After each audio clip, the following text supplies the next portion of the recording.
कठोपनिषद का प्रकरण चल रहा है। कठोपनिषद में 5वीं वल्ली के तीसरे श्लोक से आज हम देखेंगे।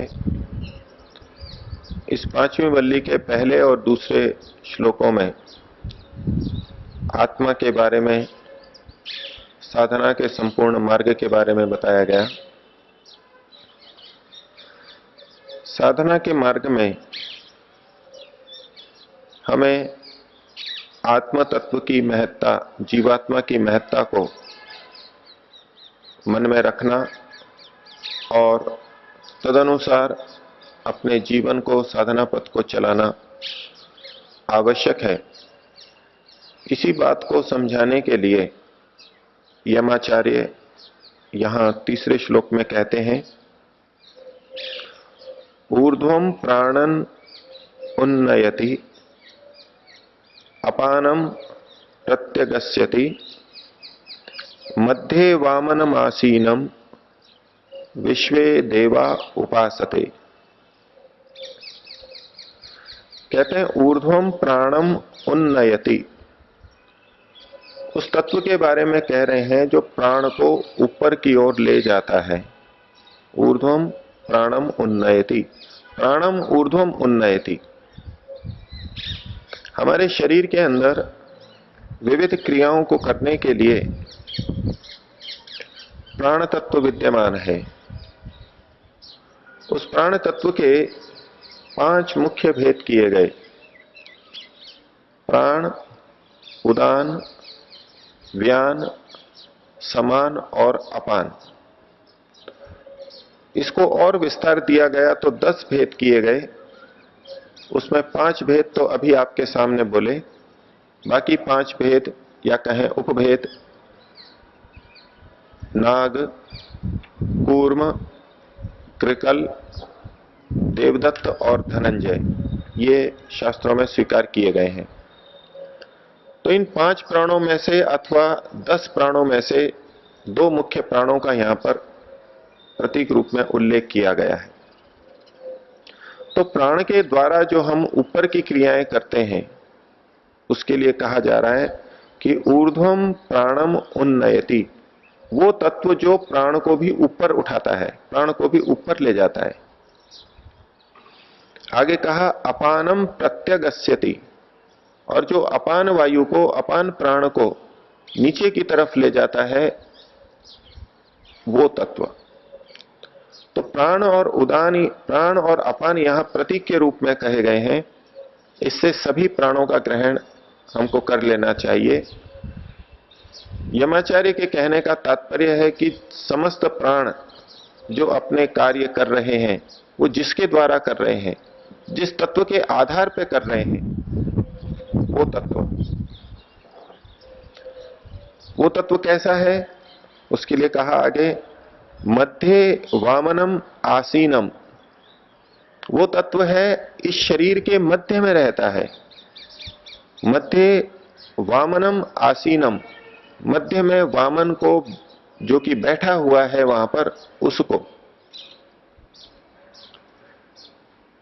वामन का एक तात्पर्य जो हम सामान्यतः लेते हैं, छोटी चीज, जिसको हम बौने के रूप में देखते हैं, बौना, वामन। लेकिन यहां वामन शब्द प्रशस्त अर्थ के अंदर आया है। निघंटु में वामन शब्द प्रशस्त अर्थ में पढ़ा गया है।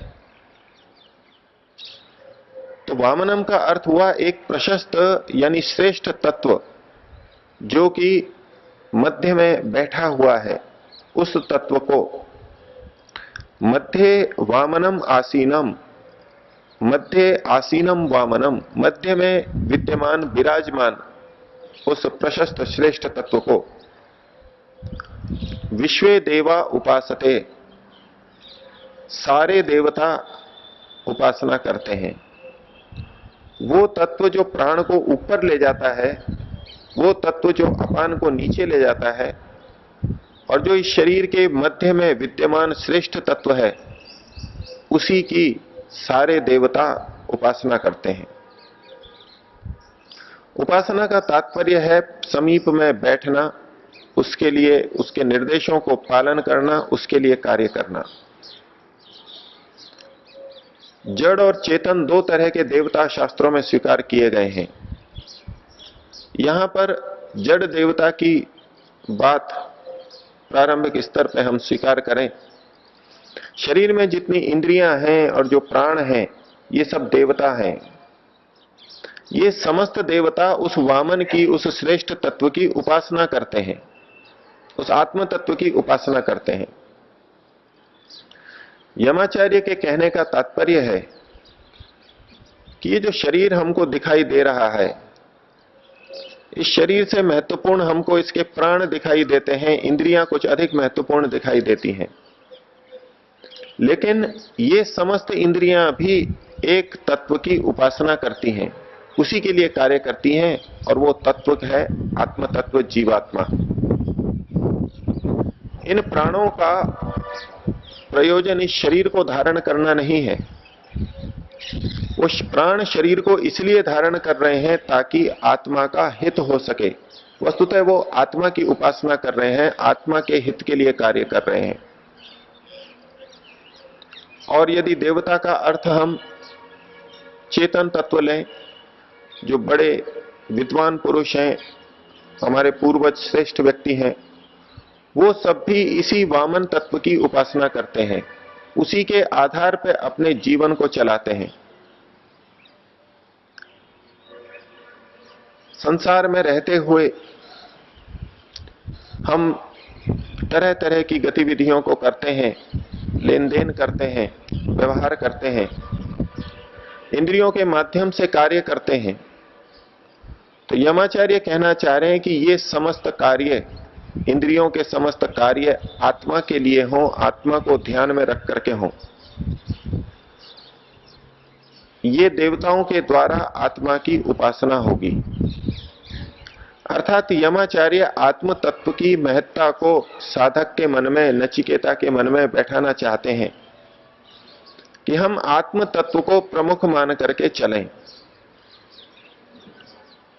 नहीं तो संसार में व्यवहार करते हुए हम अपने शरीर को प्रमुख मान लेते हैं अथवा अपनी इंद्रियों को प्रमुख मान लेते हैं और उनके लिए हितकर कार्य, मात्र उनके लिए हितकर कार्य करने लगते हैं, ऐसे कार्य जो अंततोगत्वा आत्मा के लिए अहितकर हों। तो कहा कि जिन देवताओं की तुम उपासना करते हो, जिन इंद्रियों को, प्राणों को मुख्य मानते हो, वो देवता, वो प्राण भी जिसकी उपासना करते हैं, जिसके लिए कार्य करते हैं, उसके महत्व को समझो, उसको महत्ता प्रदान करो। अर्थात स्वयं अपने को महत्ता प्रदान करो, स्वयं जीवात्मा को महत्ता प्रदान करो। संस्कृत का एक श्लोक आत्मा की महत्ता को बताते हुए कहता है, लोक व्यवहार की बात से प्रारंभ करता है, महत्ता किसको दें हम? तो कहा त्यजेत एकम कुलस्यार्थे। यदि कभी कुल की रक्षा की बात आए तो एक व्यक्ति को छोड़ना पड़े, एक व्यक्ति का त्याग करना पड़े तो त्याग देना चाहिए। एक व्यक्ति की हानि की अपेक्षा पूरे कुल की हानि प्रमुख है। यदि एक व्यक्ति के कारण पूरा कुल पीड़ित हो रहा है, पूरे कुल का नाश उत्पन्न हो गया है, हानि उत्पन्न हो गई है, तो एक व्यक्ति को छोड़ देना चाहिए, उसमें कोई संकोच नहीं होना चाहिए। अर्थात बड़े हित के को ध्यान में रखते हुए छोटी हानि सहन की जा सकती है, सहन की जानी चाहिए। तो त्यजेत एकम कुलस्यार्थे। और आगे कहा ग्रामस्यार्थे कुलम त्यजेत। यदि ग्राम के ऊपर संकट आ जाए, इसमें कि अनेक कुल रहते हैं, तो उस स्थिति में एक कुल को छोड़ना पड़े तो छोड़ देना चाहिए, उसमें संकोच नहीं करना चाहिए। ग्रामस्यार्थे कुलम त्यजेत, अर्थात कुल की अपेक्षा ग्राम की रक्षा करना आवश्यक है। आगे कहा ग्रामम जनपदस्यार्थे। एक गांव को भी छोड़ा जा सकता है, एक गांव का भी नाश सहन किया जा सकता है। किसके लिए? पूरे जनपद के लिए, पूरे जिले के लिए, पूरे राज्य के लिए। यहां फिर वही तत्व सामने आया नीति सामने आई कि बड़े हित की रक्षा के लिए छोटी चीज का नाश सहन किया जा सकता है, हानि को सहन कर लेना चाहिए। नहीं तो उल्टा होगा, छोटे की हानि को बचाने के लिए हम बड़े की हानि कर देंगे।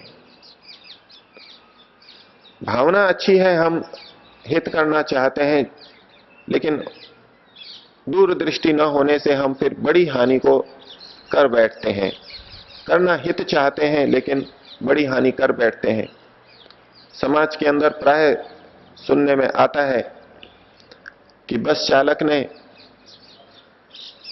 बछड़े को बचाने के लिए, कुत्ते को बचाने के लिए बस को एक तरफ किया और वो खड्डे में जाके गिर गई, पेड़ से टकराई, उसमें इतने मनुष्य घायल हुए, इतने मनुष्य मर गए, बस पलट गई। भावना उसकी अच्छी थी, कुत्ते को, बछड़े को बचाना चाहता था वो, लेकिन दूरदृष्टि नहीं रही, नियंत्रण नहीं रहा और वो बड़ों की हानि कर बैठा। तो ऐसे में नीति बनती है, बड़े हित के लिए छोटे हित को हम छोड़ सकते हैं, हानि हमको सहन करनी चाहिए। तो त्यजेत एकम कुलस्यार्थे ग्रामस्यार्थे कुलम त्यजेत, और ग्रामम जनपदस्यार्थे, जनपद राष्ट्र के लिए एक गांव को छोड़ देना चाहिए। लेकिन जो मूल तत्व वो समझाना चाहते हैं वो चौथे भाग में कहा, आत्मार्थे पृथ्वीम त्यजेत। जब आत्मा का हित सामने आए, जीवात्मा का हित सामने आए और तुलना करनी पड़े, तो पृथ्वी को भी छोड़ा जा सकता है, पृथ्वी को भी छोड़ देना। अर्थात इतनी संपूर्ण धन ऐश्वर्य से युक्त पृथ्वी हो, उसकी कीमत एक तरफ और आत्मा के हित की कीमत एक तरफ। तो नीति यही कहती है कि यहां हमारे को एक की अपेक्षा अधिक की हित की रक्षा करनी चाहिए, क्योंकि आत्मा तो एक ही है और पृथ्वी इतनी बड़ी है, उसको कैसे छोड़ सकते हैं। लेकिन वहां इसको उल्टा किया गया कि संपूर्ण पृथ्वी को भी छोड़ा जा सकता है आत्मा के लिए, आत्मा के हित के लिए, आत्मा के सच्चे हित के लिए। अर्थात एक आत्मा का हित इतना बड़ा है, इतना बड़ा हमें समझना चाहिए। कुछ उसी बात को यहां पर कहा जा रहा है कि सारे देवता भी जिसकी उपासना करते हैं, उस आत्म तत्व के महत्व को हमें समझना है। और आगे आत्मा की महत्ता बताते हुए चौथे श्लोक में कहा, अस्य विस्रंसमानस्य शरीरस्थस्य देहिना देहाद् विमुच्यमानस्य किमत्र परिशिष्यते एतत् तत्। हम सभी प्राय इस बात को विचारते रहते हैं, सोचते हैं, कहते हैं। जब जब किसी की मृत्यु होती है तो कहते हैं कि आत्मा चली गई तो अब क्या बचा यहां पर। उसी बात को कह रहे हैं, अस्य विस्रंसमानस्य शरीरस्थस्य देहिना। अस्य शरीरस्थस्य देहिना, इस शरीर में रहने वाले, जो कि शरीर के मध्य भाग में वामन श्रेष्ठ रहता है, ऊपर के श्लोक में बताया, उस देही के, देह तो शरीर हुआ और देह वाला देही आत्म तत्व हुआ। उस आत्म तत्व के, और वो कैसा हो रहा है, विस्रंस मानस्य, जो कि यहां से जाने की तैयारी कर रहा है, निकल रहा है, गति कर रहा है। और आगे कहा देहाद विमुच्य मानस्य, जो इस शरीर से छूट रहा है, शरीर से निकल करके जा रहा है। तो उसके शरीर से निकल के जाने के बाद कि मात्र परिशिष्यते, यहां क्या शेष रह जाता है, अर्थात कुछ भी शेष नहीं रहता। जब आत्मा इस शरीर में था और जिस शरीर की हम इतनी महत्ता समझ रहे थे, इतना महत्व दे रहे थे, वो महत्ता केवल तभी तक है जब तक इसके अंदर आत्मा है। और जब ये आत्मा निकल जाएगी तो कहा किमत्र परिशिष्यते, यहां क्या बचा है। वैज्ञानिक लोग अपने ढंग से आकलन करते हैं कि शरीर में इतना लोहा है, इतना फास्फोरस है, इतना कैल्शियम है, इतना प्रोटीन है। उस दृष्टि से तुलना करें तो इस शरीर का मूल्य बहुत कम है कि मरने के बाद यदि इसका कुछ उपयोग लिया भी जाए तो बहुत कम उपयोग है। किमत्र परिशिष्यते, यहां क्या शेष बच गया। लेकिन जिस समय यहां आत्मा थी तब इसकी कीमत को कोई भी व्यक्ति लगा नहीं सकता। हम एक हाथ को 1 लाख या कई लाख रुपए देकर के भी किसी को देते नहीं है, देना नहीं चाहेंगे, हाथ कटवाना नहीं चाहेंगे। करोड़ों रुपए पाकर के भी इस शरीर को हम छोड़ना नहीं चाहेंगे, इस शरीर को का बलिदान नहीं देना चाहेंगे, नाश नहीं चाहेंगे। तो यमाचार्य कह रहे हैं कि शरीर के बाद, शरीर से निकलने के बाद, आत्मा के चले जाने के बाद इस आत्मा में क्या बचता है? किमत्र परिशिष्यते, कुछ भी नहीं बचता। तो जिसके होने से इसकी महत्ता थी और जिसके निकल जाने पे इसकी महत्ता समाप्त हो गई, एतत् वही तत्व, यही वो तत्व है, यही वो आत्म तत्व है, यही वो आत्मा है। अगले श्लोक में आत्मा की महत्ता को ही और बताते हुए कहा, न प्राणेन न अपानेन मर्त्यो जीवति कश्चन इतरेण तु जीवन्ति यस्मिन् एतौ उपाश्रितौ। इस जीवन को, शरीर को हम देखें, विवेचना करें तो भिन्न भिन्न तरीकों से कह सकते हैं कि जैसे हमारा शरीर, हमारा जीवन वायु से चल रहा है। एक दृष्टि से कहें तो हमारा जीवन पानी से चल रहा है, बिना पानी के जीवन नहीं चल सकता, बिना वायु के जीवन नहीं चल सकता। एक दृष्टि से कहें तो बिना अन्न के ये जीवन नहीं चल सकता, अन्न से ये जीवन चल रहा है। एक दृष्टि से कहें तो प्राणों के आधार पर यह जीवन चल रहा है, बिना प्राणों के ये शरीर चल नहीं सकता, जीवन चल नहीं सकता। तो बहुत सारी चीजें हमारे को दिखाई देती हैं जिनके आधार पर यह शरीर चल रहा है और हम उसको ही मुख्य मान लेते हैं। तो ये मुख्य चीजें भी किसके आधार पर चल रही हैं, इसको बताते हुए इस 5वें श्लोक में कहा और एक सत्य बताया कि न प्राणेन न अपानेन मर्त्यो जीवति कश्चन। कश्चन मर्त्य, कोई भी मनुष्य, कोई भी जीवधारी, न प्राणी न जीवति, प्राण से जीवित नहीं है। वस्तुतः वो प्राण से जीवित नहीं है। हमको ये प्रतीति होती है कि हम प्राण से ही जीवित हैं। एक सीमा तक ये सत्य ठीक है, लेकिन अंततो गत्वा यमाचार्य का कथन है कि वास्तव में हम प्राण से नहीं जी रहे हैं, प्राण का भी आधार कोई और तत्व है। तो कहा न प्राणेन और न अपानेन, न अपान के द्वारा, अपान प्राण के द्वारा, अर्थात प्राण जो सबसे मुख्य है इस शरीर में, उनके द्वारा ये मर्त्य, कोई भी मनुष्य नहीं जी रहा। फिर किसके आधार पर ये जी रहे हैं? तो कहा इतरेण तु जीवंती, ये किसी दूसरे के द्वारा जी रहे हैं। वो कौन है तत्व? सीधे सीधे आत्म तत्व का नाम यमाचार्य यहां नहीं ले रहे, सर्वनाम की भाषा के अंदर प्रयोग कर रहे हैं। इतरेण तो जीवंती, किसी दूसरे के द्वारा ये सब जी रहे हैं, हमारा जीवन चल रहा है। किसके द्वारा? तो कहा यस्मिन एतौ उपाश्रितौ, ये दोनों अर्थात प्राण और अपान, और व्यापक रूप से लें तो समस्त इंद्रियां, समस्त प्राण, 10 प्राण जिसके आश्रित हैं, जिस पर आश्रित हैं, उसी के आधार पर यह जीवन चल रहा है। इस शरीर में आत्म तत्व की प्रधानता है। इसको उपनिषदों में अन्य स्थलों पर भी बार बार समझाने का प्रयास किया है।